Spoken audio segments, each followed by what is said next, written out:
व्यासपीठासमोर उपस्थित सर्व मान्यवर, सर्वांना सस्नेह नमस्कार. असा काही कार्यक्रम असेल की मन आपोआपच भावूक होतं आणि अशा वेळी आपले जे संत कवी पंत कवी आहेत त्यांचा एक आधार घ्यावासा वाटतो आणि त्या आधारानेच मी पुढे सरकते. हा आहे संत कवी. ॲक्च्युली संत कबीरांचे दोहे प्रसिद्ध आहेत, परंतु दोह्यांबरोबरच संत कबीरांचा एक अतिशय चांगला काव्यप्रकार म्हणजे साखी. या साखी म्हणजे साक्षीभाव, त्यांनी स्वतः घेतलेला अनुभव आणि त्याचाच मी इथे आधार घेते. ऐसी वाणी बोलिये, ऐसी वाणी बोलिये, मन का आपा खोली, अपना तन शीतल करे, औरों को सुख होई. या साखीचा बरोबर साक्षात्कार असलेले म्हणजे ज्यांच्या वाणीमध्ये मिठास आहे, ज्यांनी स्वतःला तर शीतल केलेच पण आपल्या वागण्याने बोलण्याने इतरांनाही सुख दिले, असे दोन सत्कार मूर्ती अर्थात श्री कोटिके सर आणि सौ बंगाळे मॅडम यांचा सेवापूर्तीचा समारंभ. या दोन्ही सत्कार मूर्तींना खूप खूप शुभेच्छा देते आणि सर्वप्रथम सरांबद्दल बोलते.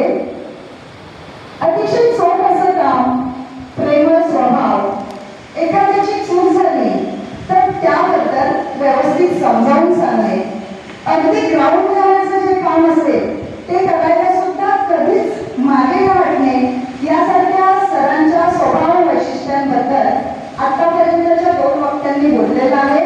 यापुढे अनेकांच्या बोलण्यामध्ये हे गुणवैशिष्ट्य येत राहिले, परंतु त्याच्याही पलीकडे सरांच्या व्यक्तिमत्वाचे काही पैलू मांडण्याचा मी प्रयत्न करते. तर आपल्याला माहितीच आहे की कोटिके सरांना सगळ्यांना मदत करायला आवडतं. नेहमीच सर्व पहिले मदत करण्यात ते पुढे असतात आणि त्यांचा या स्वभावाचा एक नमुना म्हणजे 1994 साली जेव्हा कोकणी सर या शाळेमध्ये रुजू होण्यासाठी आले तेव्हा ॲक्च्युली सर ही आठवण मला खास कोकणी सरांनी सांगितले. त्यांना इथे बोलायला मिळालं नाही आहे म्हणून त्यांच्यातर्फे मी आठवण इथे सादर करते. सर 94 साली नंदुरबारहून जेव्हा या शाळेमध्ये आले तेव्हा बेघर होते. बेघर म्हणजे कसलाच ठिकाणा नव्हता, राहण्याचा ठिकाणा नव्हता, ना खाण्याचा ठिकाणा नव्हता. अशा वेळी इथे कोणीही ओळखीचं नव्हतं.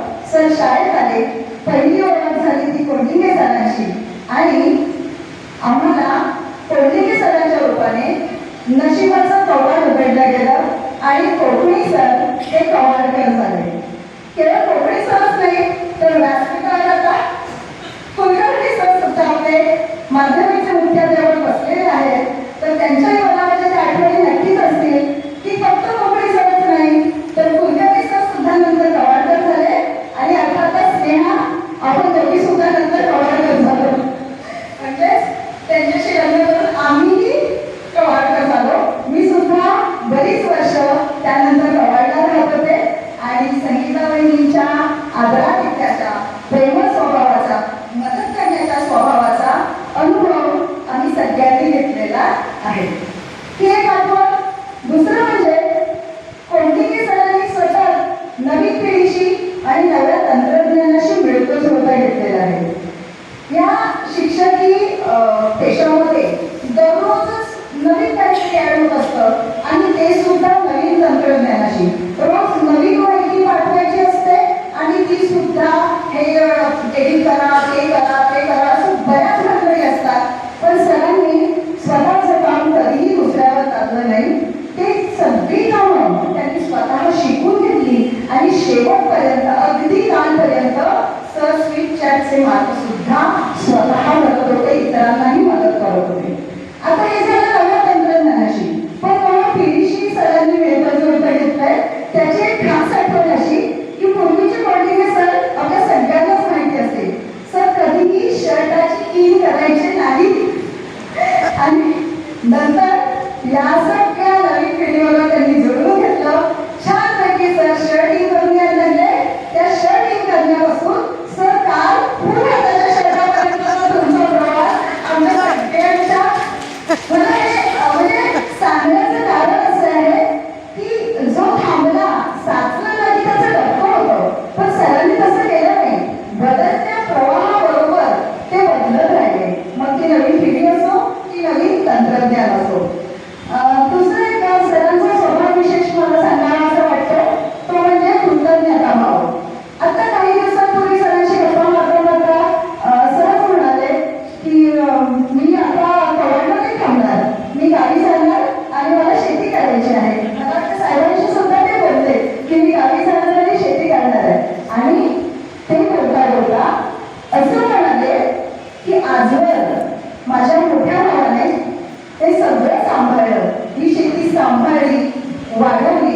आई वडिलांना सांभाळलं, आजवर त्याने सगळं केलं. त्यामुळे मी इथे निवांतपणे माझी नोकरी सांभाळू शकलो, माझा संसार सांभाळू शकलो. आता मला जाऊन त्याला मदत करायची आहे, मला सुद्धा शांत निवांत आयुष्य जगायचं आहे. आणि तो जो कृतज्ञता भाव आहे तो मला अतिशय भावला आणि तो मला इथे नमूद करावा असा वाटतो. आज त्यांचा सगळा मित्रपरिवार, त्यांचे कुटुंबीय, त्यांचे जावई, आमचे कलाकार हे सारे इथे त्यांना शुभेच्छा देण्यासाठी उपस्थित आहेत. तर मी सुद्धा त्यांना या निमित्ताने खूप खूप शुभेच्छा देते. आणि आता वळते भंडारा मॅडम तुमच्याकडे. भंडारा मॅडम म्हणजे आमच्या शेजारीण बहीण, म्हणजेच आमच्या बाजूलाच, म्हणजे माध्यमिक विभागात कार्यरत, अतिशय सौम्य व्यक्तिमत्व, मितभाषी. गेली अनेक वर्ष आम्ही दोघींनी आपापल्या विभागाचं ग्रंथालय सांभाळलेलं आहे. त्यामुळे त्या निमित्ताने नवीन काय पुस्तकं आली आहेत, कोणते लेखक आहेत, तुम्ही काय वाचताय, काय आहे त्यात, काय वाचलं पाहिजे, शिक्षण संक्रमण असू दे किंवा आणखी एखादं मासिक असू दे, याबद्दल आमच्या चर्चा नेहमी व्हायच्या. आणि त्या निमित्ताने त्या ग्रंथालयाचा ना एक छोटासा कोर्स सुद्धा मॅडम तुम्ही त्याकडे केला होता की कशा प्रकारे पुस्तकाची रचना असावी, बरोबर ना? आणखी एक त्यांच्याबद्दलची आठवण आहे 1857 सालची. आता तुम्ही मला 1857 साल मॅडम कुठे? हो, 1857 सालची. कारण 1857च्या उठावाला 2007 साली जेव्हा 150 वर्ष पूर्ण झाली तेव्हा आपल्या टिळक वाचन मंदिराने एक उपक्रम करायचं ठरवलं होतं की शाळांमध्ये जाऊन मुलांमध्ये अवेअरनेस निर्माण करायचा होता 1857च्या उठावापाशी. आणि त्यांनी एक कार्यशाळा घेतली होती. त्या कार्यशाळेला आपले माजी अध्यक्ष कानडे सर तिथे होते आणि त्यांनी आम्हाला सगळ्यांना मार्गदर्शन केलं होतं. त्यात आपल्या शाळेतल्या आम्ही दोघी होतो. आणि त्यानंतर माझ्याकडनं ते काम थांबलं, पण भंडारा मॅडम यांनी मात्र शाळांमध्ये जाऊन 1857च्या उठावाविषयी जनजागृती केली होती. तर ती एक आठवण मला या निमित्ताने सांगायची वाटली. आज या दोन्ही सत्कारपूर्ती सेवापूर्ती करत आहेत. तुम्हाला दोघांनाही भावी आयुष्यासाठी, नवीन वाटचालीसाठी खूप खूप आरोग्यमय शुभेच्छा. सर, मॅडम, तुम्हाला दोघांनाही, तुमच्या कुटुंबियांनाही. आणि शेवटी जाताय का सर? सर लक्ष आहे? सर लक्ष आहे? सर, तुम्ही शाळेत यालच किंवा अधेमध्ये याच, फक्त एखादा एक रिक्वेस्ट आहे, रिकाम्या हाताने यायचं नाही, शेंगदाण्याची चटणी घेऊन यायचं आहे. शेंगदाण्याची चटणी म्हटलं की या सगळ्यांना माहिती आहे, दवाखान्यांमध्ये फेमस आहे. सोलापूरची शेंगदाण्याची चटणी खूप प्रसिद्ध आहे आणि सर ते नेहमी